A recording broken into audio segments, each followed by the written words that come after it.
bullish rejection candle, bearish rejection candle, morning star candlestick pattern, evening star candlestick pattern, bullish engulfing और bearish engulfing। Candle का formation important नहीं होता। जब तक आप उस कैंडल को प्राइस एक्शन के साथ नहीं जोड़ेंगे तब तक आपको रिजल्ट नहीं मिलेगा। इस वीडियो में हम एग्जैक्टली यही जानने वाले हैं कि इन सभी 6 कैंडलस्टिक पैटर्न को कैसे सपोर्ट और रेजिस्टेंस, सप्लाई और डिमांड, कैंडल के बनने के पीछे की साइकोलॉजी, कब कैंडल को ट्रेड करना है और कब कैंडल को ट्रेड नहीं करना है, यह जानेंगे।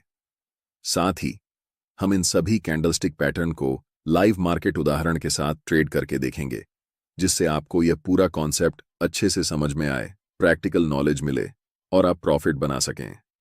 तो चलिए वीडियो को शुरू करते हैं और सबसे पहले रिजेक्शन कैंडल्स की बात करते हैं। स्क्रीन पर दिख रहे सभी कैंडल्स रिजेक्शन कैंडल्स हैं। अब आपको दिख रहा होगा कि इनमें बहुत सारे कैंडल्स जैसे हैमर कैंडल, इन्वर्टेड हैमर या फिर शूटिंग स्टार कैंडल शामिल हैं। लेकिन आपको कैंडल का नाम याद रखना जरूरी नहीं है, क्योंकि ये सारे कैंडलस्टिक पैटर्न एक ही तरीके से ट्रेड किए जाते हैं। हम इन सभी कैंडलस्टिक को 2 ग्रुप में डिवाइड करते हैं। पहला बुलिश रिजेक्शन कैंडलस्टिक पैटर्न और दूसरा bearish rejection candlestick pattern. Bullish rejection candlestick pattern की लोअर वीक बॉडी के कंपैरिजन में लंबी होती है। अगर आपको नहीं पता कि बॉडी और वीक क्या होते हैं, तो मैं बता दूं कि ये जो बॉक्स एरिया है, जो कि ग्रीन या फिर रेड हो सकता है, इसे हम कैंडल की बॉडी कहते हैं। यह हमें बताता है कि कैंडल की ओपनिंग कहां हुई थी और क्लोजिंग कहां हुई है। कैंडल के ऊपर और नीचे जो आपको यह लाइन दिख रही है, इसे हम वीक कहते हैं, जो हमें कैंडल रेंज के बारे में बताती है, प्राइस कितना ऊपर तक गया और कितना नीचे तक। वापस टॉपिक पर आते हैं।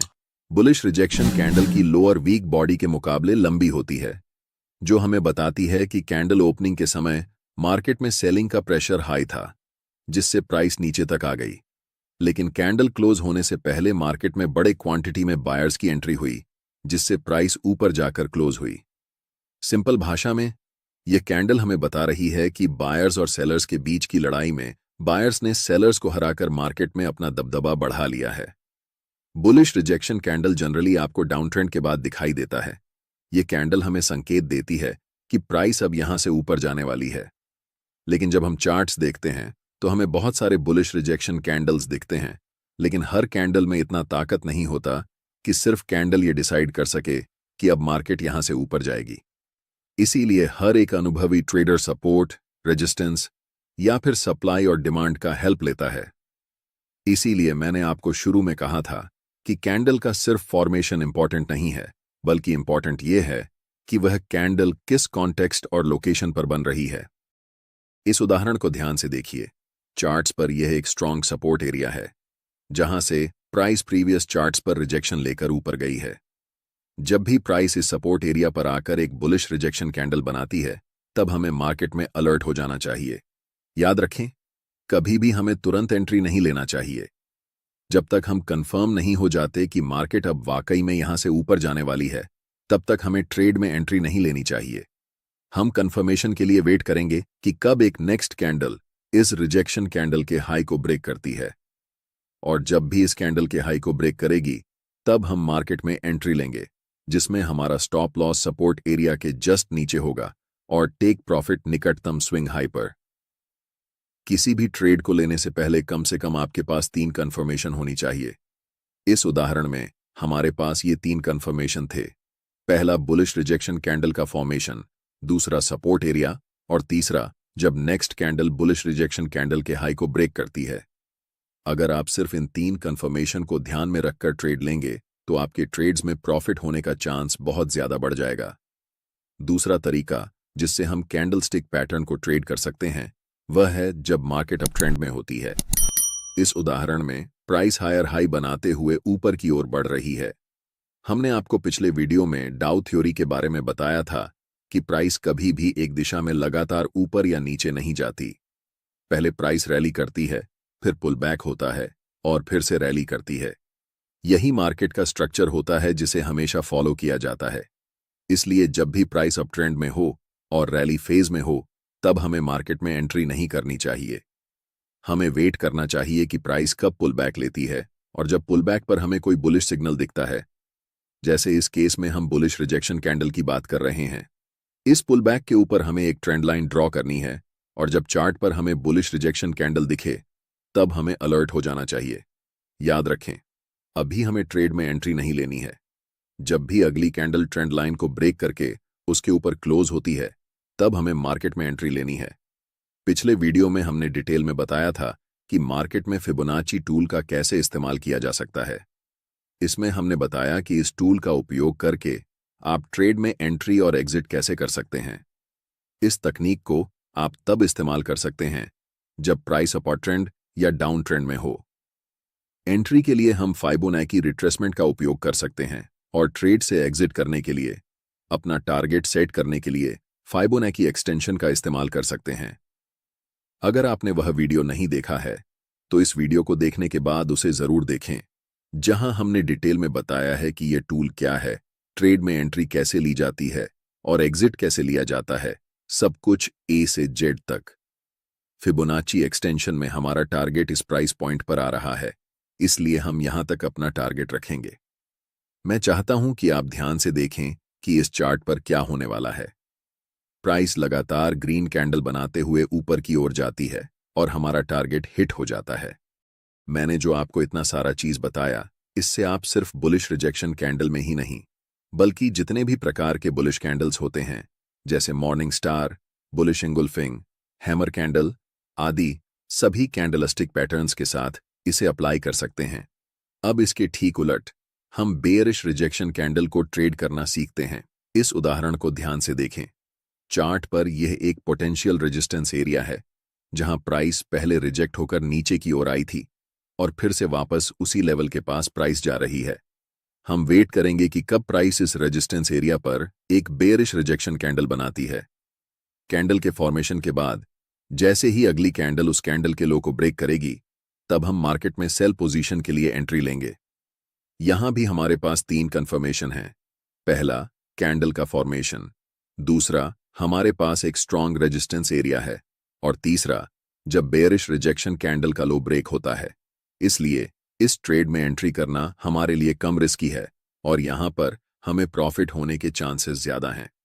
अगली उदाहरण में प्राइस लोअर लो बनाते हुए नीचे की ओर जा रही है, जिसका मतलब है कि प्राइस क्लियरली अभी डाउन ट्रेंड में है। ऐसी सिचुएशन में जब डाउन रैली चलती है तो हम उसे चलने देंगे और बीच में एंट्री नहीं लेंगे। हम वेट करेंगे कि प्राइस कब रिट्रेस करके ऊपर की ओर आती है और जब प्राइस ऐसा करेगी तब हम पुल बैक के नीचे एक छोटी ट्रेंड लाइन ड्रॉ करेंगे। जब वहां हमें कोई भी स्ट्रॉन्ग बेयरिश कैंडल दिखेगी, इस केस में हम बेयरिश रिजेक्शन कैंडल की बात कर रहे हैं, तो हमें अलर्ट हो जाना है। और जब भी अगली कैंडल उस ट्रेंड लाइन को तोड़कर नीचे क्लोज होती है तब हमें मार्केट में सेल पोजीशन के लिए ट्रेड एंट्री लेनी है। इसमें हमारा पहला टारगेट नजदीकी स्विंग लो होगा और अगले टारगेट के लिए हम फाइबोनाची एक्सटेंशन का उपयोग कर सकते हैं। अब बात करते हैं बुलिश इंगुल्फिंग कैंडलस्टिक पैटर्न की। ये कैंडलस्टिक पैटर्न 2 कैंडल्स से मिलकर बना होता है, जिसमें पहली कैंडल रेड कलर की होती है और दूसरी कैंडल ग्रीन कलर की। ग्रीन कैंडल का आकार पहली रेड कैंडल से बड़ा होता है। इस कैंडल के पीछे की साइकोलॉजी ये होती है कि सेलर्स मार्केट को डोमिनेट कर रहे थे, जिससे प्राइस नीचे गई। लेकिन एक खास प्राइस लेवल को टच करने के बाद बड़ी मात्रा में बायर्स की मार्केट में एंट्री होती है और प्राइस को पिछले रेड कैंडल के ओपन से ऊपर जाकर क्लोज करती है। इससे यह तय हो जाता है कि बायर्स और सेलर्स की लड़ाई में बायर्स ने मार्केट में दबदबा बना लिया है, जो संकेत है कि प्राइस अब यहां से ऊपर की ओर जाने वाली है। चलिए इस उदाहरण से समझते हैं। यह एक सपोर्ट एरिया है जहां पर प्राइस कई बार आकर रिजेक्ट हुई है। इसलिए अगली बार जब भी प्राइस इस लेवल पर आकर एक बुलिश इंगुल्फिंग कैंडलस्टिक पैटर्न की फॉर्मेशन करती है, तब हमें मार्केट में बाय पोजीशन में एंट्री के लिए तैयार रहना चाहिए। जैसे ही अगली कैंडल ग्रीन कैंडल के हाई को ब्रेक करती है, हमें एंट्री लेनी है। हमारा स्टॉप लॉस सपोर्ट लेवल के नीचे होगा और टारगेट लास्ट स्विंग हाई तक रहेगा। इसी का ठीक उल्टा है बेयरिश इंगुल्फिंग कैंडलस्टिक पैटर्न, जिसमें पहली कैंडल ग्रीन होती है और दूसरी कैंडल रेड। रेड कैंडल का आकार पहली ग्रीन कैंडल के मुकाबले बड़ा होता है। इसका मतलब यह है कि बायर्स और सेलर्स की लड़ाई में सेलर्स ने बायर्स को हराकर मार्केट में अपना दबदबा कायम कर लिया है। जब ऐसे कैंडल्स किसी रेजिस्टेंस लेवल के पास बनते हैं तो इसके बहुत ज्यादा चांसेस होते हैं कि प्राइस यहां से नीचे की ओर गिरने वाली है। ऐसे समय में जैसे ही अगली कैंडल उस बड़ी रेड कैंडल के लो को ब्रेक करती है, हमें सेल पोजीशन में एंट्री लेनी चाहिए। हमारा स्टॉप लॉस रेजिस्टेंस एरिया के ऊपर होगा और टारगेट सपोर्ट लेवल या फिर रीसेंट स्विंग लो तक रहेगा। अब बात करते हैं मॉर्निंग स्टार कैंडलस्टिक पैटर्न और इवनिंग स्टार कैंडलस्टिक पैटर्न के बारे में। Morning star candlestick pattern 3 candles से मिलकर बनता है, जिसमें पहली कैंडल बड़ी और रेड कलर की होती है। दूसरी कैंडल एक इंडिसीजन कैंडल होती है, जिसमें बायर्स और सेलर्स की लड़ाई बराबर की होती है। इस कैंडल का कलर रेड या ग्रीन दोनों हो सकता है। तीसरी और आखिरी कैंडल एक बड़ी ग्रीन बुलिश कैंडल होती है, जो बताती है कि मार्केट में वापस बायर्स ने हैवी क्वांटिटी में एंट्री कर ली है, जिससे प्राइस अब ऊपर की ओर जाने वाली है। लेकिन ध्यान रहे, सिर्फ कैंडलस्टिक पैटर्न देखकर ट्रेड में एंट्री नहीं लेनी चाहिए। इस पैटर्न के केस में जब तक हमें एक स्ट्रांग सपोर्ट एरिया नहीं मिलता और अगली candle morning star candlestick pattern के हाई को ब्रेक नहीं करती, तब तक एंट्री नहीं लेनी चाहिए। लेकिन जब यह तीनों क्राइटेरिया पूरी हो जाते हैं, पहली कैंडल का फॉर्मेशन, दूसरा सपोर्ट एरिया और तीसरा अगली कैंडल का पिछले कैंडल के हाई को ब्रेक करना, तभी हमें मार्केट में एंट्री लेनी चाहिए। ऐसे ट्रेड्स की एक्यूरेसी सबसे ज्यादा होती है। इस पैटर्न का ठीक उल्टा है इवनिंग स्टार कैंडलस्टिक पैटर्न। इस पैटर्न में भी 3 कैंडल्स शामिल होती हैं। पहली कैंडल ग्रीन होती है, दूसरी कैंडल इंडिसीजन कैंडल होती है और तीसरी कैंडल रेड होती है। अगर यह पैटर्न किसी रेजिस्टेंस एरिया के पास बनता है और अगली कैंडल पिछले कैंडल के लो को ब्रेक कर देती है, तो हमें सेल पोजीशन में एंट्री लेनी चाहिए। हमारा स्टॉप लॉस रेजिस्टेंस एरिया के ऊपर होगा और टारगेट रीसेंट स्विंग लो के पास रहेगा। एम स्टॉक ट्रेडिंग ऐप की लिंक डिस्क्रिप्शन में दी गई है। यहां आप सभी एसेट क्लास जैसे stock, intraday, future and option, mutual fund, currency derivatives में ट्रेड कर सकते हैं, वह भी ₹0 ब्रोकरेज के साथ। इस वीडियो में इतना ही।